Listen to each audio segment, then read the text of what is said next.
He finished second at Texas. He's a two-time Cup Series champion, and he won't be in the truck at Watkins Glen this Friday. Not because of crash, not because of suspension, not because of an injury. The reason is more layered than most fans are willing to sit with. And when you follow the thread all the way to the end, you realize this story isn't really about a truck race at all. It's about where Kyle Busch stands in 2026, what's left on the table, and whether one of the most decorated drivers in NASCAR history is running out of time to answer the questions that are piling up around him. Let's go back to where this week's story actually begins. Last Sunday, Texas Motor Speedway. Kyle Busch climbs into the number 7 Chevrolet for Spire Motorsports, a truck, not a cup car, and goes to work. This is his third Truck Series start of the 2026 season, one of 8 on his carefully pre-selected calendar under NASCAR's expanded participation rules for Cup veterans. And Busch, he was on it, running near the front for most of the night, trading positions with the best trucks on the circuit, refusing to be just a name on the entry list. When the checkered flag flew, Busch crossed the line in second place, right behind teammate Carson Hocevar. Second place on a track that demands grit, timing, and flat-out nerve. For a guy whose Cup season has been defined by struggles and questions, that truck result looked like a reminder Rowdy can still race. But the night didn't end cleanly. On the final restart, Busch made contact with John Hunter Nemechek, a moment that sent NASCAR Twitter into overdrive. NASCAR reviewed the incident and chose not to penalize it. The decision was made, the case was closed. Fans, however, have not closed the case. The contact has followed Busch into this week, adding another layer to an already complicated story. So he raced hard, finished well, avoided suspension, and then disappeared from the Watkins Glen Truck entry list. Here's why.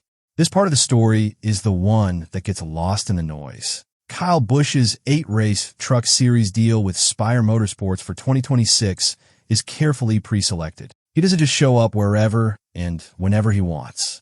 The races were mapped out before the season even started. In Watkins Glen on Friday, May 8th, it was never one of them. To understand how this arrangement exists at all, you need to know what NASCAR changed heading into 2026. The sanctioning body loosened restrictions on full-time Cup Series drivers with at least 3 years of Cup experience when it comes to running lower division races. The Truck Series limit was raised from 5 races to 8. Busch, the all-time winningest driver in Truck Series history, plans to take full advantage of every one of those 8 starts. His remaining truck races are locked in: Dover Motor Speedway, Charlotte Motor Speedway, Nashville Super Speedway, North Wilkesboro Speedway, and Richmond Raceway. 5 races still to come. Watkins Glen was never on that list. This was always the plan, a scheduling decision made months ago, not a reaction to anything that happened last week. So why does it feel like such a big deal?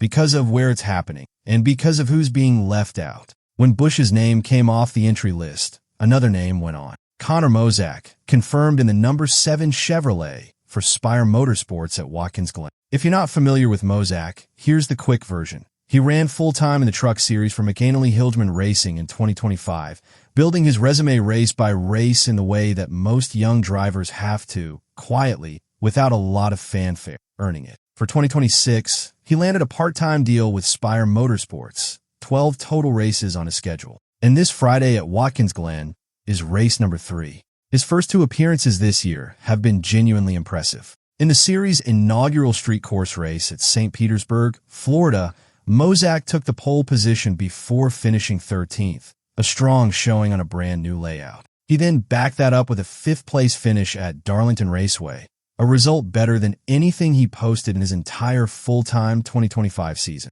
He's building something. He's improving. This isn't a placeholder. But here's the thing.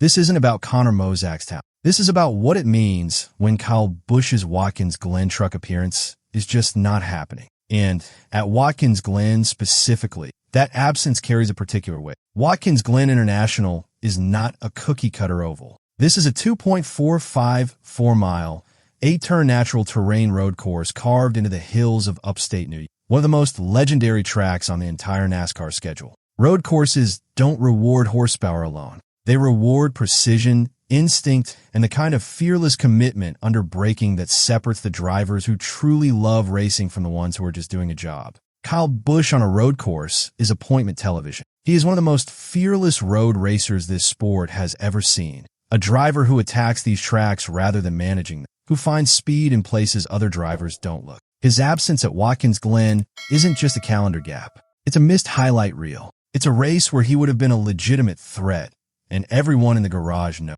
Instead, the spotlight shifts. Connor Zilisch, who is taking over the Spire number 71 truck this weekend, has already won at Watkins Glen in lower series competition.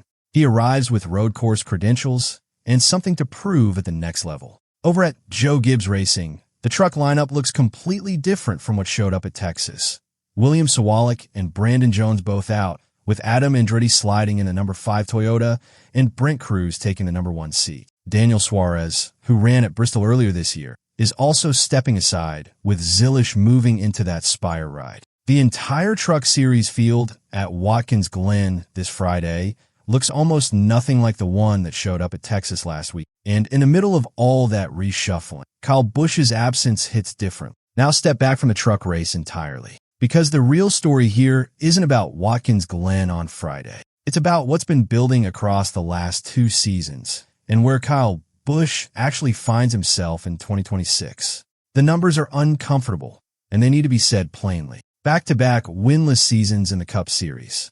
A 2025 season that ended 21st in points, his lowest finish in the standings in nearly 2 decades. 7 Cup races into 2026 without a single top 10. He is currently sitting 26th in the championship standings, 344 points behind the leader. And underneath all of that sits a Cup Series winless streak approaching 100 races. For most drivers, those numbers would be career-defining in the wrong direction. For a 2-time champion with 63 Cup Series wins, they represent something even more jarring, a gap between what the resume says and what the results are showing right now. The contract situation adds another layer. Busch is at Richard Childress Racing on a 1-year extension, not a long-term deal. He has a new crew chief in Jim Pullman. He's at a team that has been publicly questioned about its ability to compete at the front of the field in the next-gen era. In January 2026, NASCAR Hall of Famer Mark Martin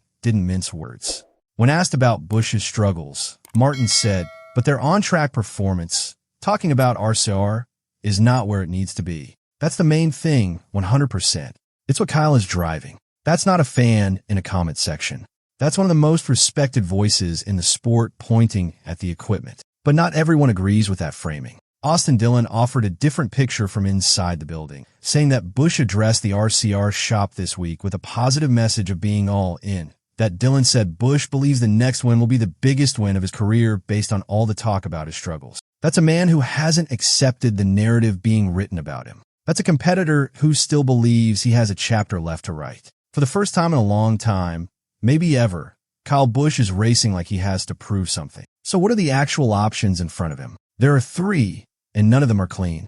Option 1, stay at RCR and grind it out. Familiarity has value in NASCAR. Chemistry between driver, crew chief, and team takes time to build, and time is what this arrangement hasn't fully had yet. There have been moments, particularly on super speedways, where the speed has shown up. At the 2025 COTA race, Busch led laps and looked like a contender for long stretches. The argument here is that the last win came at Gateway in 2023, and since then it's been flashes without follow-through. The question this option can't quite answer is whether RCR is genuinely adapting to the next-gen era, or whether the team is slowly shifting focus away from the number 8 car. Option 2, leave and start fresh somewhere new. The rumor mill has been running hot. There's been real conversation in the NASCAR community about Busch potentially moving to Spire Motorsports after this season, a team he's already familiar with through the truck program. A return to a Toyota setup has also been mentioned. But here's the honest assessment of that path. It's a significant gamble for a 40-year-old driver. A new team means new systems, new relationships, new everything, with no guarantee it produces better results. At this stage of a career, starting over is a high-risk move. Option 3, walk away. On paper, Busch doesn't need anything else. 2 championships, 63 wins. A record as the all-time winningest driver in Truck Series history. A Hall of Fame case that was airtight years ago. He has even shaped NASCAR rules, The expanded participation allowance that lets him run these 8 truck races exists in part because of drivers like him. But elite competitors don't process their legacy the way analysts do. The question, as one piece of analysis put it plainly, isn't whether his legacy is safe. It's whether he can live with stopping now. And based on everything Busch has said and shown this season, the answer to that question is clear. He's not done. The reaction across social media and fan forums has been predictably divided, because Kyle Busch has always divided people. That's part of what makes him one of the most compelling figures the sport has produced. On one side, the criticism is pointed. The take from his detractors lands something like this. Kyle Busch skipping Watkins Glen in the truck feels like he knew he wouldn't win and didn't want the optics. That's the read from fans who still carry frustration from his departure from Joe Gibbs Racing, and from those who believe the Texas contact with Nemechek was deliberate and unpunished. On the other side, the loyalists aren't moving. Their argument is simple and factually sound. The man has a preset schedule. He's racing Cup on Sunday, and none of this is surprising to anyone who is paying attention. Both camps have a point, which is exactly why the conversation hasn't settled. On Reddit's r/NASCAR, the threads tell the whole story. Posts asking, is there any hope for Kyle Busch? And do you think the rumors that Busch may go to Spire Motorsports are true? Have generated hundreds of responses. Fans questioning the equipment, questioning the driver, questioning the future. The Garage has its own version of the same conversation, just spoken more quietly and with more care about who's listening. Here's the bottom line heading into this weekend. Busch is still entered for the NASCAR Cup Series Go Bowling at the Glen on Sunday, May 10th at 3 p.m. Eastern on FS1. He's not absent from Watkins Glen. He's absent from the truck race. The Cup race is where his 2026 championship season either finds a turning point or digs deeper into crisis. Watkins Glen on Sunday might be the track where we find out what Kyle Busch is still made of. A road course that should, by every measure of his career, suit his driving style. A track where his instincts and his commitment should show up in the data. But that's exactly what makes it a pressure cooker rather than an opportunity. Because if this track, the kind of track he was built for, doesn't produce a result, the questions don't just get louder. They get harder to answer. Win or run at the front. The playoff picture shifts. The one-year deal at RCR starts to look like a calculated vote of confidence rather than a bridge arrangement, and the narrative around his 2026 season changes completely. Struggle on Sunday, and the pressure on that one-year deal gets heavier, and Richard Childress Racing start having conversations that nobody wants to have out loud. He isn't racing with the cushion of legacy anymore. He isn't a guy with the ironclad Joe Gibbs Racing contract and the Toyota empire behind him. He's at RCR. He has a new crew chief in Jim Pullman. He's on a one-year deal. He's 344 points back in the standings with back-to-back winless seasons behind him. That's the reality of where Kyle Busch is in May 2026. Not on the way out, not finished, not done, but not comfortable either. Racing with something to prove at a track that will give him every opportunity to prove it or expose the gap between the driver he was and the driver he is right now. What Watkins Glen tells us on Sunday afternoon, that's the story. And it's already one of the most fascinating chapters of his entire career.